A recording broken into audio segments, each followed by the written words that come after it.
dari dubbing aku buang dengan tidak ikhlas. Ini kembalinya diikhlasin sama Allah segini, ya Allah. Nangis istri saat itu, nangis, ya Allah, beneran nih katanya, bener. Itu dibalas langsung. Dan ini rezeki. Dari situ aku keranjingan Mas. Setiap kali aku masukin di dompet itu yang paling gede. Bukan Podcast bersama Santosa Amin. Assalamualaikum warahmatullahi wabarakatuh. Kembali lagi di Bukan Podcast. Karena setiap kita punya cerita. Dan hari ini spesial banget ya, karena kita bisa lesehan, ngobrol dengan bintang tamu yang kece banget hari ini. Bintang tamuku ada Bima Sakti. Oke, halo. Assalamualaikum warahmatullahi wabarakatuh semua. Ya, pasti kalian sudah kenal lah ya siapa Bima Sakti. Bima Sakti ini adalah seorang dubber, seorang voice actor, dan apalagi profesimu ya? Memang dikenal sebagai seorang dubber ya? Iya, betul. Dubber banyak sekali tokoh-tokoh atau karakter-karakter yang sudah diisi oleh Bima Sakti ini. Salah satunya adalah Giant di film Doraemon. suaranya kayak apa, penasaran? Dengerin. Oke.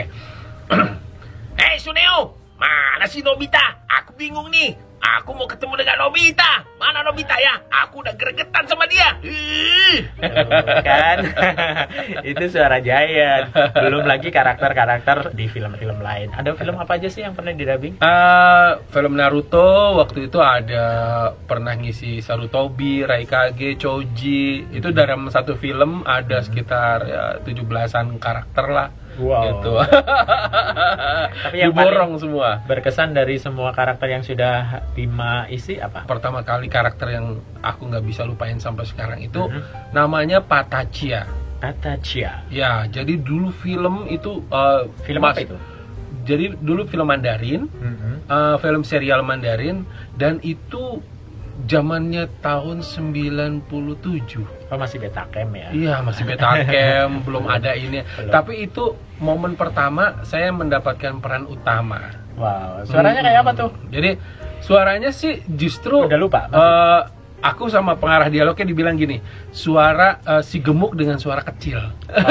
Jadi kan aku orangnya gemuk nih, tapi suaranya kecil. Karena kalau ngomong dia selalu melengking gitu kan. Misalnya, Tolong Tuan, jangan siksa aku seperti itu. Aku tidak bersalah. kayak gitu-gitu. Jadi dia seorang Kasim dari sebuah kerajaan gitu. Padahal dia Kasim yang beruntung karena apa? Di film serial itu dia sebenarnya pengen dipotong anunya gitu. Karena kan Kasim zaman kerajaan itu kan itunya harus dipotong kan supaya dia nggak bisa main-main sama permaisuri apa segala macam. Nah, pada saat itu si penjagalnya itu lagi mabok dan makan sosis gitu. Beruntungnya pada saat dia pas mau dipotong dia teriak kan, sosisnya jatuh, dikirain itu sosisnya dibawa sama anjing gitu, digigit, dimakan. Nah, jadi dia beruntung, dia belum diapa-apain, tapi si penjagalnya ngeliat udah dipotong nih. Jadi itu ya momen paling berkesan untuk film yang kamu dubbing. Iya, gitu betul. Ya. Ngomong-ngomong, susah nggak sih jadi seorang dubber atau pengisi suara? Susah banget gitu, karena banyak banget yang harus digali, dipelajari, dan itu sampai sekarang pun saya masih belajar, masih mencari tahu. Jadi nggak sembarangan, cuman sekedar ngisi suara, asal lip sync, asal baca tanpa memberi ruh, tanpa ada emosi nyawanya tuh ke dalam karakter tersebut gitu. Karena karakternya kan sudah ada nih, tapi gimana caranya sih supaya suara kita bisa menempel di karakter tersebut tanpa orang menyadari kalau itu suara kita gitu loh. Oke. Jadi udah berapa lama nih menekuni profesi sebagai seorang pengisi suara? Sebenarnya sih dari tahun 95 ya saya jadi dubber. Pertama kali itu juga masih belajar. Di tahun 95 itu nggak pernah dapat peran-peran utama ya, seperti tadi pada saat didapuk sama Mas Jo. Jadi Mas Jo itu dulu kan koordinator di salah satu PH di Jakarta Selatan. Dapatlah kesempatan itu. Dapatlah kesempatan, dia melihat nih ada sisi di mana ini peran utama ini cocok sama Bima gitu. Jadi disitulah saya, makanya itu berkesan dan nggak pernah dilupakan. Yang kedua yang paling berkesan itu adalah Giant di film Doraemon itu sendiri, karena yang mengangkat saya sampai seperti sekarang. Artinya yang mengibarkan nama Bima Sakti gitu betul. di dunia suara. Wow, menarik sekali nih, Bim. Dalam menjalani kehidupan, kamu ada hal yang sangat membuatmu merasa down atau merasa titik di mana kamu merasa, wah, gue nggak berguna banget, gue sedih banget, gue titik terendah gue adalah pada saat apa sih? Ya pasti kan kalau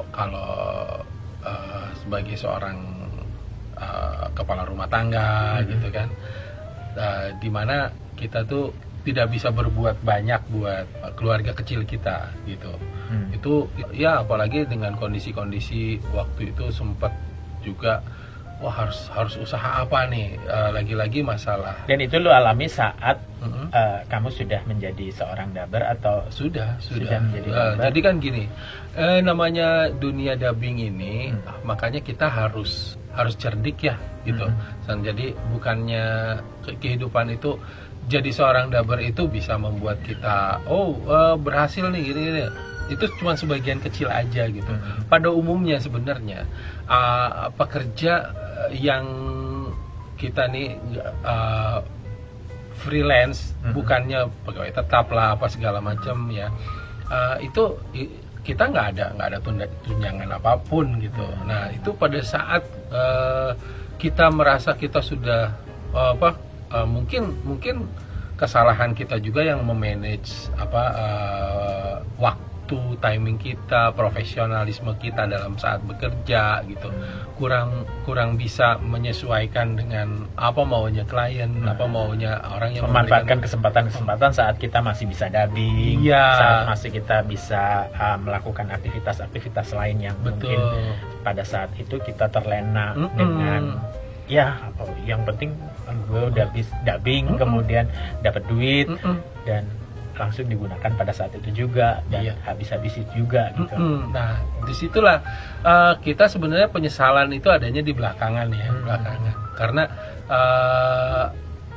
pada saat itu kita merasa terlena dengan apa yang sudah kita raih, dan itu tidak kekal gitu, tidak akan selamanya kita akan ada di zona aman, karena kan persaingan, terus regenerasi itu kan ada. Kemampuan kita juga pasti menurun. Betul. Gitu ya. Apalagi dubbing kan dibutuhkan kemampuan konsentrasi yang lumayan ya. Betul. Baik secara rasa, cara bermain, kemudian fokus bagaimana kita pada naskah, kemudian pada bahasa aslinya, gaitnya gitu kan. Betul sekali. Seiring berjalannya umur, tentu kemampuan itu menurun akan menurun juga, dan banyak saingan-saingan kita yang mempunyai kualitas yang lebih bagus dibandingin kita akhirnya gitu. Oke, dalam menghadapi persaingan, bagaimana Bima memaintain kemampuan diri Bima?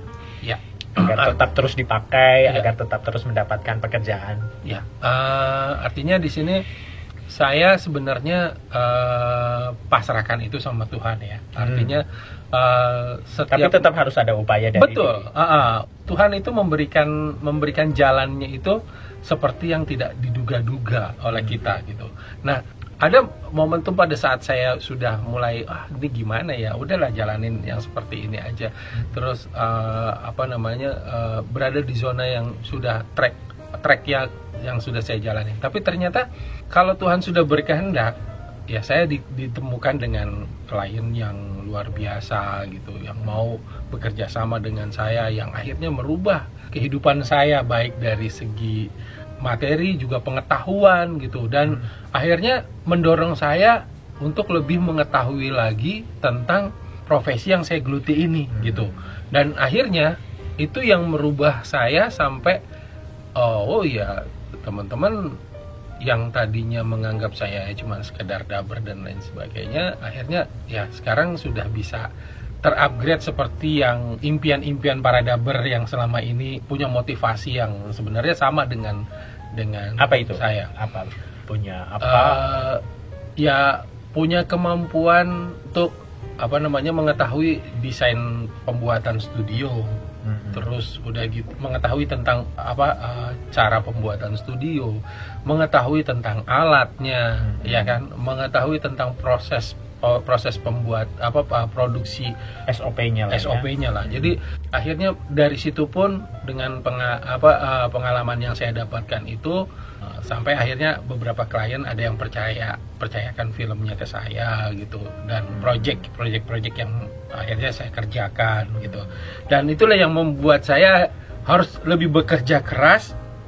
Selain jadi dubber, saya juga harus terjun langsung sebagai pengelola studio. Iya, sebagai pengelola studio, dan akhirnya jadi ketahuan deh apa yang sudah diperoleh dari seorang dubber. Boleh dirinci nggak sih apa yang sudah kamu dapetin dari profesimu sebagai seorang pengisi suara ini? Oke lah, kalau kepuasan batin sudah pasti dapat lah ya. Tapi secara materi mungkin? Ya sebenarnya sih ya kalau dari materi mungkin selain saya sekarang punya rumah produksi sendiri yang sekarang lagi dibangun, lagi dijalankan gitu kan, istilahnya investasi yang saya dapatkan itu dari kerjasama saya sama pihak klien yang dari luar gitu. Akhirnya mereka mempercayakan saya bila nanti ada proyek-proyek dari mereka lagi, saya yang mengerjakan gitu. Terus udah gitu secara ekonomi juga saya jadi lebih baik lagi gitu. Pendapatan saya dari studio yang saya jalanin itu ya saya jadi diperhitungkan juga sama pemilik project gitu. Ternyata di studionya Bima nih hasilnya bagus juga, memuaskan juga gitu. Jadi buat nih para pemilik project nih yang punya project yang berhubungan sama dubbing, yang berhubungan dengan suara, yang berhubungan dengan voice dan sebagainya, Bima Sakti punya studio yang memadai, yang representatif, yang bisa diandalkan secara profesional tentunya ya. Bisa bersaing ya. Bisa bersaing. Karena beberapa baik secara kualitas maupun mau mengerjakan berapa episode pun siap. Ya, saya punya dua studio ya, dua studio yang kebetulan beberapa proyek-proyek dari baik itu televisi televisi lokal nasional ya, televisi nasional pernah mengerjakan juga, terus TV internet gitu ya yang sekarang lagi booming gitu, TV kabel gitu, sudah pernah juga ngerjain. Atau ada yang mau endorse mungkin alat-alat yang mungkin dari studio Bima tuh kan gitu. Boleh. Kan bisa ya. Bisa banget, Maksudnya butuhnya mic apa sih Bim? Siap gitu kan? Boleh. Nanti saya mau endorse mau apa? Komputermu kayaknya masih agak jadul, diganti ya gitu. Mau diganti boleh, siapa yang mau endorse boleh. Artinya sampai sekarang saya bisa menikmati itulah profesi sebagai seorang dubber. Ternyata kalau kita menekuni dan insya Allah dikasih jalan sama Tuhan gitu ya bisa akhirnya kita bisa mempekerjakan teman-teman yang dulunya dubber bareng sama kita gitu kan, bahkan artinya berbagi kesejahteraan dengan yang lain juga. Betul, lah ya. Itu dia pekerjaan ya. Dan enaknya karena saya dari seorang dubber, jadi saya bisa mengetahui ternyata dubber tuh bisa menghasilkan yang lebih sebenarnya, dan saya bisa berbagi secara profesional dan karena saya juga punya empati karena saya dari seorang dubber kan gitu. Jadi bisa menghargai mereka juga. Betul, jadi bisa lebih menghargai lah, baik secara harga maupun perlakuan. Betul. Jadi dubber yang mau dubbing di tempat Bima tuh, ayo silakan. Nya bagus. Amin, insyaallah. Kemudian servisnya bagus. Amin. Apalagi kalau udah langsung dapat klien yang kakap ya. Pokoknya udah pernah nikmatin deh. Iya dong. Oke. Sebagai seorang dubber, kita biasanya melakukan negosiasi nggak sih sama klien? Iya dong. Harusnya ya. Harusnya sih sebenarnya. Jangan ketika ditawarin kemudian ya udahlah seberapa aja. Yang penting gue dubbing gitu, Iya. jangan gitu ya. Jangan dong. Kita punya kualitas ya, kita punya harga. Artinya saya juga harus fleksibel ya. Jadi kita lihat dulu sumbernya dari mana. Kalau memang kliennya itu benar-benar klien yang memang mempunyai budget yang bagus dan memang produksi filmnya itu nanti menguntungkan dia juga gitu dengan hasil apa yang kita kerjakan, ya kita wajar dong untuk memberikan harga yang bagus. Tapi kalau misalnya tetap kita dengan memberikan kualitas bagus juga bagus gitu juga. Dan mereka pun puas gitu. Mereka pun puas pada saat mereka kita memberikan kualitas yang bagus, akhirnya mereka nanti akan melihat oh ya hasilnya begini, dan juga para penontonnya justru pasti akan jauh lebih banyak dong dengan kualitas yang kita buat, dan lebih puas tentunya. Walaupun ya ada juga sih beberapa yang reguler gitu, tapi tetap dengan standar yang sebisa mungkin kita tidak menjatuhkan harga-harga yang sudah ada seperti itu. Pernah nggak sih nggak dapet job dubbing lama gitu? Pernah nggak sih? Pernah banget. Sampai gitu. Nggak bisa beli susu anak misalnya. Iya. Sampai nggak? Itu dulu waktu sedih banget sih, itu benar-benar diingetin ya. Jadi momentum waktu pas terpuruknya saya, waktu pas saya masih jadi dubber tuh di salah satu studio di Gajah Mada. Pada saat itu saya memang lagi nggak ada penghasilan gitu, benar-benar terpuruk deh. Punya uang pun cuman kalau nggak salah bawa uang cuma 20 ribuan lah pada saat itu. 20 ribu. Pada saat nggak punya uang di saat itu, terus teman saya calling, Bim, dubbing yuk gitu. Nah, jadi sebelum sisa uang yang 20.000 itu, pada saat itu saya lagi habis dubbing di tempat lain, dapat sekian 100 sampai 200.000 gitu kan, udah selesai, udah seminggu punya uang gitu. Terus di studio itu saya ngelihat buku yang tentang sedekah gitu, tentang sedekah. Ini jadi saya cerita sedikit nih. Jadi tentang sedekah. Ini bukan bermaksud teriak ya, tapi ini kisah. Jadi saya baca buku tentang sedekah itu, kalau Tuhan itu memberikan rezeki mempunyai kali-kalian tuh berbeda dengan manusia. Kalau manusia kali-kalian itu 1 kali 1 matematikanya beda gitu, ya. Sementara kalau Tuhan 1 kali 1 bisa 1000, bisa 1 juta, bisa 1 miliar kasarnya gitu. Itu saya kok ini banget gitu, ini banget. Terus di kisahnya pun dikasih tahu. Jadi kalau misalnya kita kalau kita benar-benar ikhlas bersedekah gitu, itu nanti Allah akan memberikan rezekinya itu yang tidak diduga-duga. Coba deh di dompet itu keluarin uang yang paling besar. Misalnya di situ ada 20, ada 50, ada 5.000. Biasanya kan orang ngasih yang 5.000 gitu kan. Biasanya kasih yang terkecil. Sementara saya di situ disuruhnya pas saya baca itu disuruhnya, nah yang 100, kalau misalnya ada yang 100.000, kasihlah yang 100.000. Nah, sementara di dompet pun cuma ada 20.000. 20.000. Ya udah belum. Jadi ceritanya tuh saya berangkat nih. Ya istri udah ngomel-ngomel lah gitu. Pokoknya jangan lupa nanti beliin susu ya. Karena waktu itu dibayar cuma 150 kalau nggak salah. Buat dubbing film lepas, karena perannya cuma peran-peran lewat gitu kan. Udah ya, zaman itu masih segitu, lumayan lah gitu.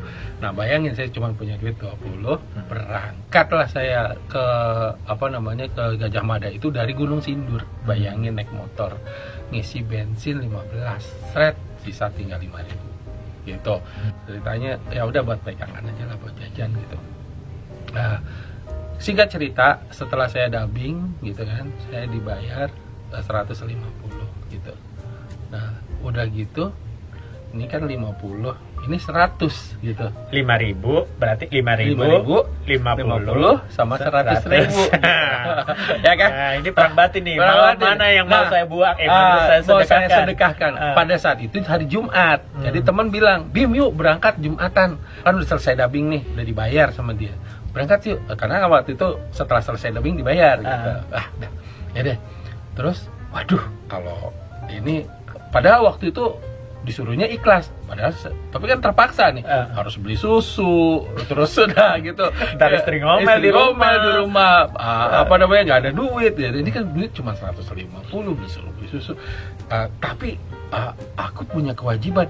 Nah yang 100 ini kan gimana caranya dikecilin gitu, ya kan? Sama 50 nih tukerin gitu, biar ada recehan kecil-kecil.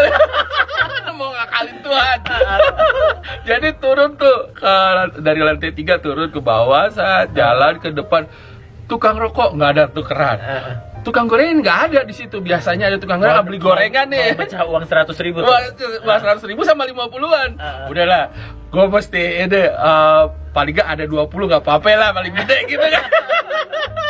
Dia mau ngakalin Tuhan. Itu kan ke Gajah Mada Plaza sholatnya. Udah deh. Waktunya udah mau mepet karena lihat tuh kami ayam nggak ada, apa nggak ada. Ya Allah, gimana mau banget ini main trikin sama Tuhan. Itulah kejadian. Waduh, lillahi ta'ala. Akhirnya itu 100 nggak berubah, 50 nggak berubah, 5.000 nggak berubah. Di dompet gimana? Caranya. Akhirnya saat gitu. Ke tempat sholat di lantai 3 di Gajah Mada Plaza tuh, di tempat inian parkirannya sholat. Itu kan aku nggak konsen dengan ininya, dengan khotib lagi khutbah gitu. Iya. Pokoknya mikirin bagaimana memecahkan uang 100.000 dan 50.000 itu agar mereka jadi kecil gitu ya. Iya, dan satu lagi, supaya kotak amal nggak nyampe. Supaya kotak amal nggak nyampe, gimana ceritanya di kotak amal baru ujung sana saat muter gitu kan, saya liatin gitu. Saya duduk paling belakang malah. Tiba-tiba ada di depan nih. Jadi jalan. Aduh ya Allah gitu. Udah gitu. Udahlah, biarin deh. Udah sampai ujung sana kan, set gitu. Terus saya uang 100.000 mau nggak mau dikeluarin nih gitu, paksa deh, karena kan mau ngikutin apa yang dibaca di waktu itu gitu, di ini kan udah kuntel gitu, dijadiin kayak rokok gitu, set mainin masih aja belagu mau ria. Sombong. Gue mau masukin deh. Jadi inget Mr. Bean tuh. Gue mau masukin duit warna merah nih, 100 ribuan. Gitu. Pas gue lagi begini, itu kan udah di ujung sana tuh gitu kan. Terus aduh sayang gitu, diemin lagi.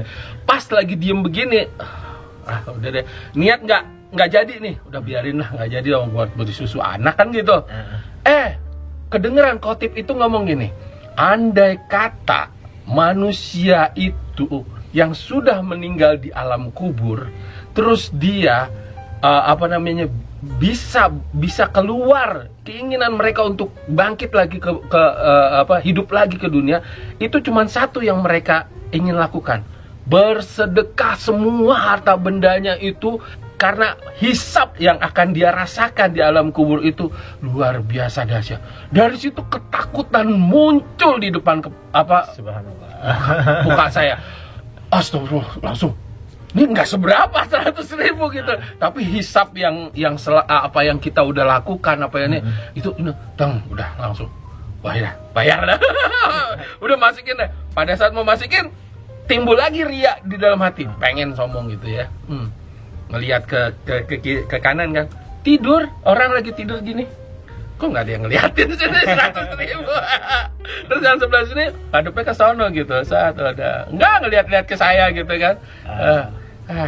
Tapi kamu tahu nggak, nggak ada gunanya juga kalau aku bersedekah tapi dengan perasaan ria gitu. Iya. Udah ada tahu pengetahuan itu nggak? Ada, tapi sebenarnya ya tapi untuk membuktikan ini harus yang di buku itu kan benar gitu. Itu kan dari. Tapi kenapa kamu masih nunggu orang untuk melihat? Itulah manusiawi gitu.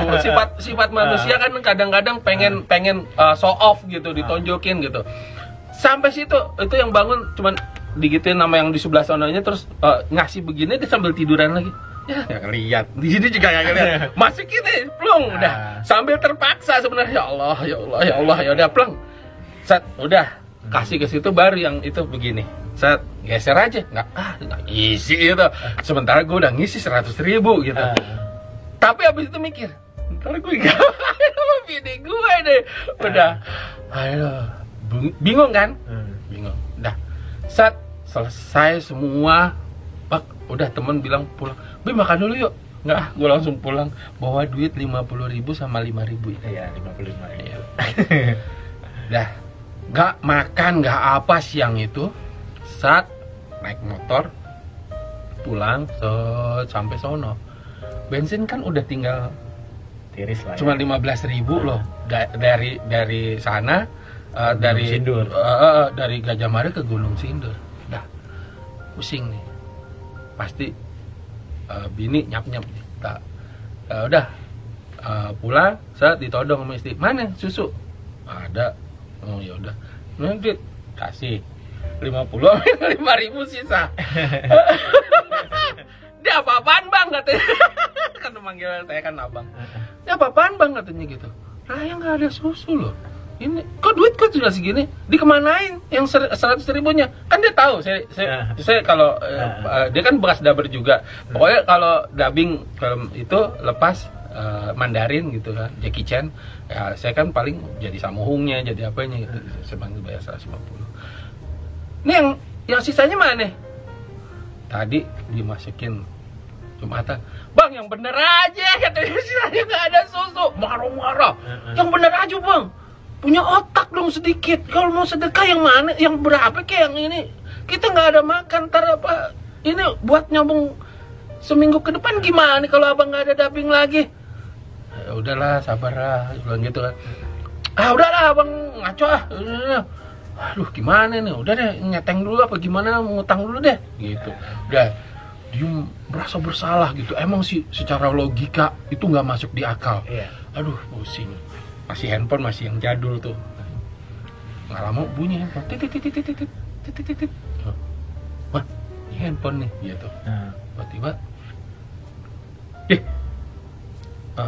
tumen-tumenan nih si Dewi apa namanya nelfon. Oh ya waktu itu saya udah jadi udah jadi apa namanya Giant. Udah jadi Giant. Tapi masih baru tuh setelah selesai itu.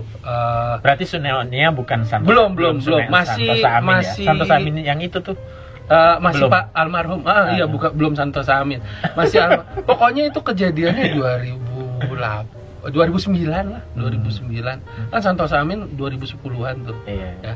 Jadi di situ saya langsung ada Dewi nih, Bim. Ini apa nanti lu dihubungin sama siapa namanya Ferry Fadli. Ferry Fadli, Mas Ferry katanya gitu. Oh ya udah. Apaan nih? Mau hubungin apa? Ya udah pokoknya lu terima aja telepon. Udah. Nggak lama ditelepon. Mas Bim. Iya, Mas Bim kan yang ngisi baru-baru ngisi Suara Giant ya? Iya, betul. Ya udah, Mas Bim bisa ke studio nggak? Yang katanya di Tebet studionya dia tuh. Studionya dia di Tebet dekat rumah Santos Amin. Gitu.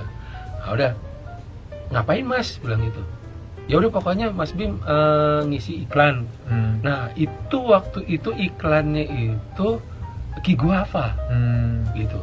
Ki Guava, saya disuruh berapa tik kalau nggak salah cuma 3 dialog apa 4 dialog, gitu kan. Terus per cut gitu ya? Per cut, tapi 30 second, tapi dialognya cuma 4 sama Dewi. Berapa Mas? Satu cutnya itu 2 juta. Sama nanti pertambah-tambahannya jadi 4,5 juta ya Mas. Allah. Nggak pakai Nggak pakai lama ya. Langsung astagfirullah. Subhanallah. Mikir gini, itu jangan-jangan sedekah yang tadi padahal gue nggak ikhlas.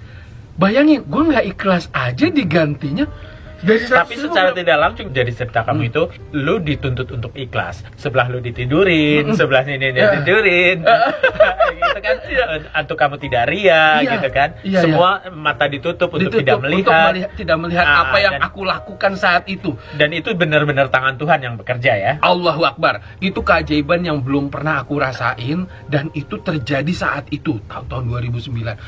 Itu bayangin, motor bensin kan kosong. Aku cuma bilang sama istri, udah mau keluar, nggak sholat dulu, nunggu asar, nggak usah. Ntar kelewatan loh. Nggak apa-apa. Mau ngapain? Mau ngerampok? Kata dia gitu. Gak punya duit. Mau ngapain? Cari duit. Ya mau ngapain? Mau ngerampok? Kata dia kan gitu. Udah sabar aja lah. Pokoknya nih, mau minjam sama siapa lagi? Udah jalan. Udah sabar aja, jalan. Sampai sono, dubbing segala macem, sholat tuh asar, terus langsung di M-Banking. 4,5 juta di M-Banking langsung ke, aduh, apa, merinding, mau nangis deh. Dapat duit segede gitu kan saat itu gitu. Buat aku yang cuman nggak megang duit sama sekali dan itu nyampe naik motor, nyampe ke situ. Ngambil duit di minimarket, beli susu 4 dus gitu kan, buat 1 bulan gitu. Beli susu 4 dus buat 1 bulan. Uang ambil semua, sisain sedikit gitu di bank gitu, yang dari ATM itu. Langsung penuhin tangki bensin motor Karisma saat itu. Pulang saat nyampe sono. Abis kan pulangnya tuh abis maghrib tuh dari studio itu. Nyampe nih rumah, bawa dulu, tuh kan bener ngerampok, katanya bini gitu kan. Habis ngerampok, karena kan bukan cuma susu, beli beras apa segala macam, itu penuh tuh motor. Dan sampai rumah baru bilang lagi, tuh tadi rezeki yang dari dubbing aku buang dengan tidak ikhlas, ini kembalinya diikhlasin sama Allah segini, ya Allah.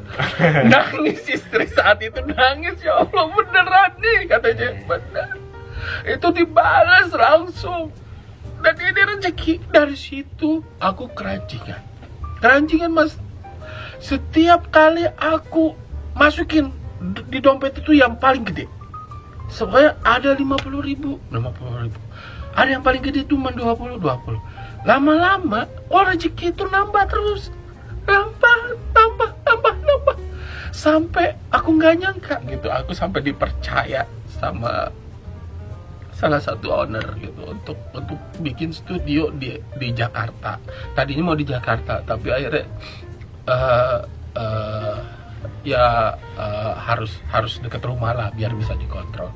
Dan itu terus-terusan tuh selama aku kayak begitu, itu yang kayaknya ngerubah nasib aku.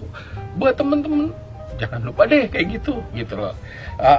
Aku bukannya mau ini ya, cuman ini pengalaman aku yang benar-benar nyata, itu rahasianya. Nggak ikhlas aja dibalik ini bener-bener 1000 kali gitu loh. Sorry. Nggak apa-apa. Thank you banget udah cerita. Ini cerita yang sederhana banget ya, tapi nonjok banget buat kita semua, buat saya, buat mungkin penonton bukan podcast. Saya yakin ikut merasakan bagaimana banyak hal banget yang bisa diambil dari cerita sederhana seorang Bima Sakti ini. Thank you banget sudah mau sharing. Walaupun cerita sederhana, tapi aku suka banget. Sumpah aku suka banget. Dan aku ini terima kasih udah kasih pelajaran buat aku juga buat penonton bukan podcast. Terima kasih. Ya. Saya udah emosional sekali dan terima kasih banget Bima sudah mau berbagi cerita di bukan podcast. Sama. Luar biasa ya. Jadi tetap tonton terus bukan podcast ya. Jangan lupa juga untuk subscribe, like, juga nyalakan lonceng notifikasi kalian, biar kalian terus bisa menikmati bintang tamu yang punya cerita luar biasa. Ya, karena di bukan podcast hanya orang-orang yang punya cerita luar biasa yang akan hadir di sini. Kita ketemu lagi di bukan podcast karena setiap kita punya cerita. Karena semua punya cerita, hanya di Bukan Podcast.